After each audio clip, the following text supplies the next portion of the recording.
Hello दोस्तों, पढ़ाई number 1 classes में आप लोगों की बहुत बहुत स्वागत है। आज हम लोग देखेंगे क्वेश्चन नंबर 50, जिसमें कि हम लोगों ने 49 तक क्वेश्चन नंबर देख चुके थे। इससे पहले अगर हमारे चैनल को आप लोगों ने सब्सक्राइब नहीं किया तो हमारे चैनल को सब्सक्राइब कर ले और अपने दोस्तों के पास भी शेयर कर दें। थैंक यू दोस्तों। अगर आप लोगों ने पिछले वीडियो देखे हैं तो आप 49 तक हम लोगों ने कर लिया था। आज देखते हैं 50 नंबर क्वेश्चन से। 50 नंबर क्वेश्चन में क्या कह रहा है? प्रथम 50 प्राकृत संख्याओं का योग कितना होगा। प्राकृत संख्याओं का योग के बारे में हम लोगों ने पहले ही फार्मूला जो था वो फार्मूला के बारे में बता चुके हैं। जैसे कि n संख्याओं का योग बराबर एन जो होता है उसके बराबर क्या होता है?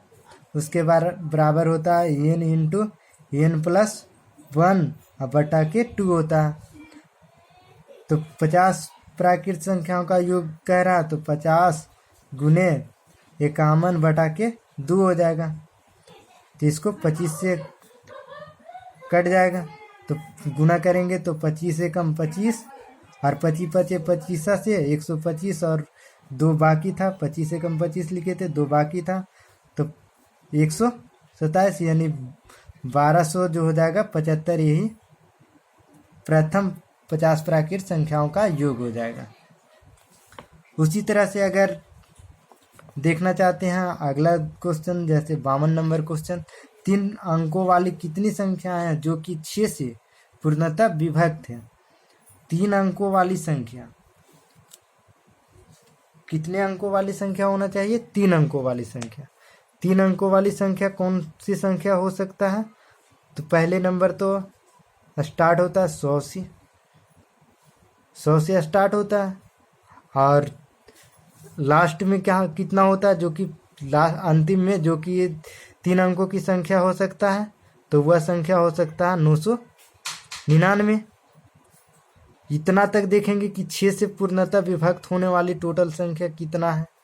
6 से जो विभक्त होने वाली टोटल संख्या है वह कितना है तो देख लिए इसका। जैसे कि अगर इसको भाग देते हैं तो 6 एकम 6, 3 बचेगा और 6 छक 36, फिर 3 बच गया, फिर 6 छक 36 यानी 166 संख्या है जो कि 1 से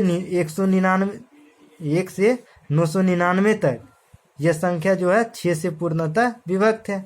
लेकिन 100 के नीचे जो है, क्योंकि 100 से जो है ना 999 तक है 3 अंकों की संख्या, तो जो 100 से नीचे का 6 से विभक्त होने वाली संख्या है वह संख्या को क्या कर देंगे? माइनस कर देंगे, इससे घटा देंगे। तो जो 100 के नीचे 6 से विभक्त होने वाली संख्या वह कितना है? तो 6 एकम 6, 6 एकम 6 हो जाएगा, 6 एकम 6 और बच गया 4, 6 छक 36 यानी 16 संख्या है जो कि 1 से 100 तक यानी जो है 6 से विभक्त है और 196 संख्या है जो कि 999 तक, 166 संख्या जो 999 तक 6 से विभक्त है। तो उसमें से हम लोग जो निकालना चाहते हैं वह कितना से 100 से 999 तक निकालना चाहते हैं तो इसको माइनस कर देंगे। 1 से जो 100 तक है वह संख्या को माइनस कर देंगे।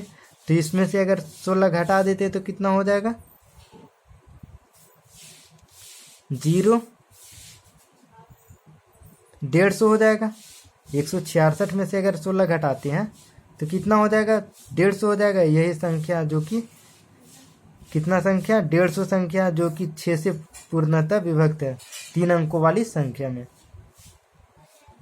उसी तरह से अगर अगला क्वेश्चन देखना चाहते हैं तो उसी तरह से बताया गया। जैसे इसमें पूछ रहा है कि 200 से 600 के बीच, 200 से 600 के बीच में यानी 200 प्लस 300 डॉट डॉट डॉट इस तरह से कोई भी संख्या प्लस के रूप में नहीं, 200 फिर 201 202 यह संख्या है। इस तरह से लेकर के 600 के बीच में यानी 600 से कम है, 600 से बीच में कह रहा तो 600 से कम है।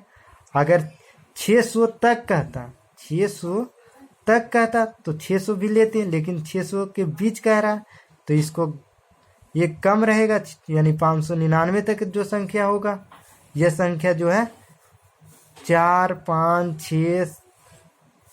5 6 से पूर्णतः विभक्त होगी।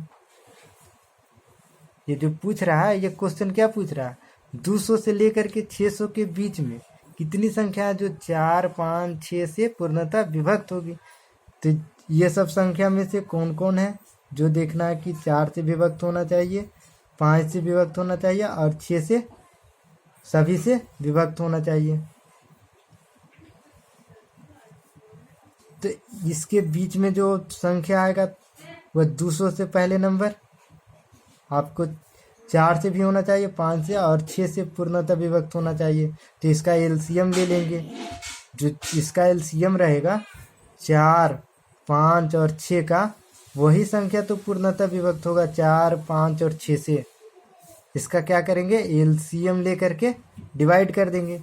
तो इसका एलसीएम कितना हो जाएगा, 5 चौक 20 और 20 60, 60 जो हो जाएगा इसका एलसीएम होगा। और यह संख्या जो है जो 60 है, जो संख्या से 60 से जो भी संख्या विभक्त रहेगा वह संख्या 4 5 6 से ऑलरेडी विभक्त रहेगा, क्योंकि वही संख्या को तो हम लोगों ने यहाँ पर गुणा करके लिखा है, ये एलसीएम के रूप में लिया है। तो 200 तक के देखेंगे कि 6 से जो विभक्त होने वाली संख्या कितना है, तो ये संख्या जो है 3 है, 3 ही संख्या तो है जो कि 200 तक में विभक्त होने वाला है। 4 से 5 से और 6 से तीनों संख्या से विभक्त होगा। फिर उसी तरह से अगर देखें कि 599 तक, ये तो 200 तक में निकाले हैं, और 599 तक जो टोटल संख्या है जो 6 से विभक्त होने वाली, वह संख्या कितना है, 599 से विभक्त होने वाली 60 से संख्या, क्योंकि 4 5 6 का एलसीएम कितना आ रहा है, 60 आ रहा है। 30 से विभक्त होने वाली कितना संख्या है, ये 8 7 6 48 6 9 संख्या है, जो कि 599 तक 60 से विभक्त होता है।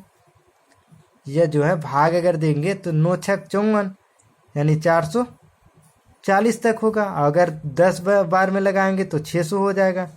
तो 600 तक तो है नहीं, बीच में कह रहा था, इसलिए ये कम करके लिखे थे। तो ये टोटल जो संख्या हो जाएगा 60 से विभक्त होने वाली 599 तक, वो कितना संख्या हो जाएगा, 9 गो हो जाएगा। और 3 गो है जो कि 200 तक में ही है, तो 200 तक वाला को माइनस करेंगे, क्योंकि हम लोगों को देखना है 200 से 600 के बीच देखना है। तो 200 वाला जो रहेगा, 200 से नीचे वाला, वह संख्या को माइनस कर देंगे, यानी 9 - 3 कर देंगे। तो कितना संख्या टोटल हो जाएगा, 6 संख्या होगा जो कि पूर्णतः विभक्त है 200 से लेकर के 600 के बीच में, 4 5 और 6 से।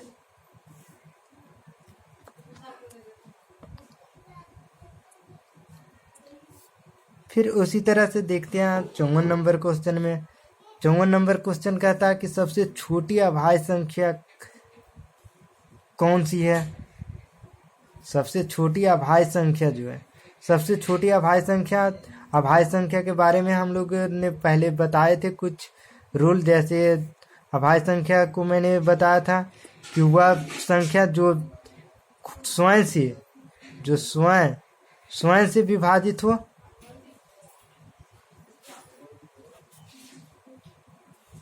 पहला रूल कि स्वयं से विभाजित हो, और दूसरा वो दो ही चीज से एक से विभाजित हो।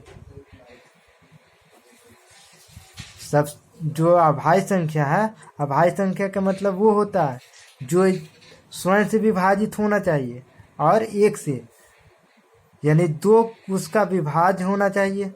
जो विभाजित यानी उसका गुणनखंड होता है वो कितने होना चाहिए, उसका 2 होना चाहिए।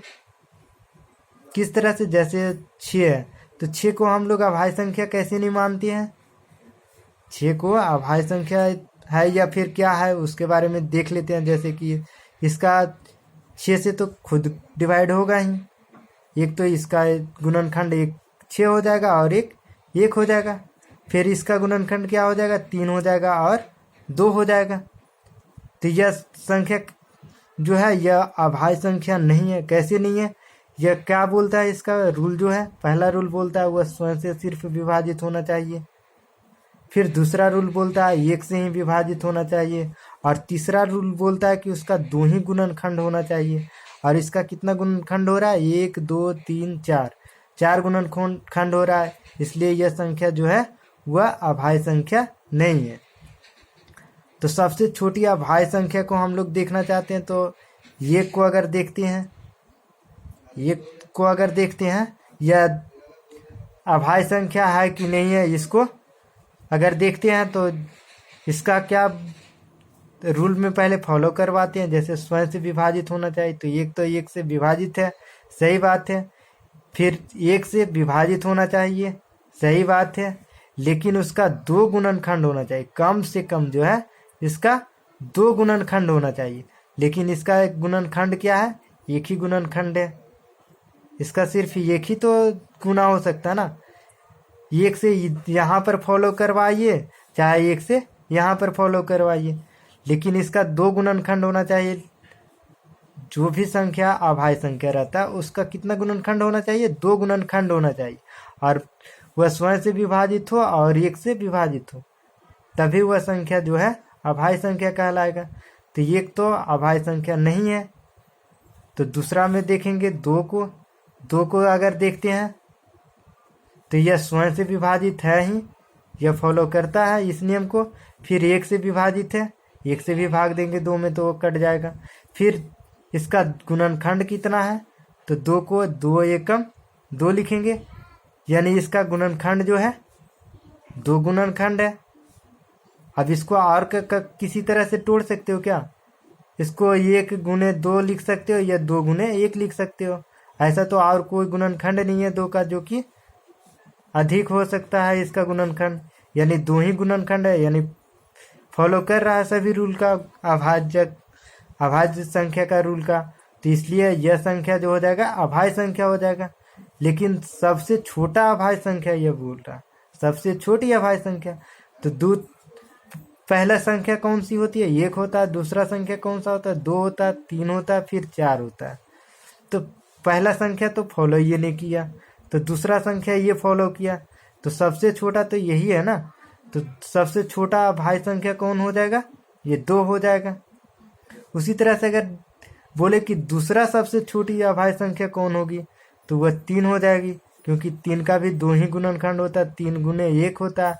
लेकिन अगर पूछे कि तीसरा सबसे छोटी अभाज्य संख्या कौन होगी, तो वह 5 होगा। कैसे, क्योंकि 4 का जो है 2 गुने 2 और 1 4 गुने 1, ये वाली तो रूल दोनों का फॉलो करता है। स्वयं से विभाजित होता है 1 और 1 से विभाजित होता है, और इसका 2 गुणनखंड होना चाहिए, ये फॉलो ये नहीं कर रहा है 4 वाला, इसलिए यह संख्या जो है अब भाज्य संख्या नहीं है। फिर उसी तरह से अगर देखते हैं 55 नंबर क्वेश्चन को, 55 नंबर क्वेश्चन को देखते हैं, तो उसमें कह रहा है ऐसे कितने सम संख्या हैं जो कि अभाज्य है।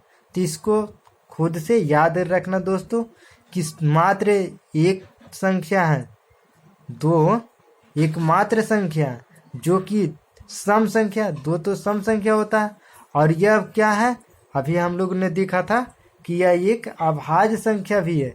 लेकिन बाकी सारी संख्या जो अभाज्य संख्या, जैसे 3 5 7 11 13, ये सब अभाज्य संख्या, ये सब क्या है, विषम संख्या।